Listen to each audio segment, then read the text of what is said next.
Some Protestants don't even really speak of Mary. Some churches hardly ever mention her name, other than she gave birth to Jesus. Now moving right along, just sort of skip her. There was one noteworthy young pastor in this country who wrote a book basically saying that maybe the virgin conception and birth was taken from pagan mythology. Maybe Jesus' mother was a lying whore. If so, what's the big loss? Well, if the Bible lies about Jesus and Mary's a lying whore and she raises a boy who says he's God, that does affect the story considerably. And some would go so far to say that she was a lying whore.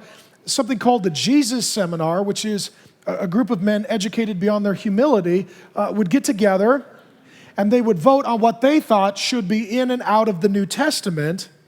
And Robert Funk, one of their members, actually called Jesus, quote, a bastard Messiah. That's terrible. That's unbelievable. So we don't want to make too much of Mary, and we don't want to dishonor her. We want to believe what the scriptures say about her, and here's what they say. She loved the Lord.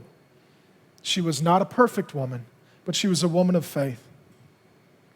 And in the most amazing moment of her humble life, she was willing to let go of her reputation, her marriage, her comfort and security, so that she could serve God, that she could lovingly serve Jesus.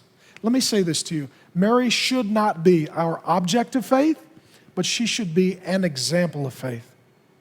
Every man and woman should aspire to have faith like Mary's by the grace of God, to love God, to trust God, and to serve Jesus like she did, to have the same kind of heartfelt devotion, affection for Jesus as she did. She's not the object of our faith, but what a wonderful example of faith.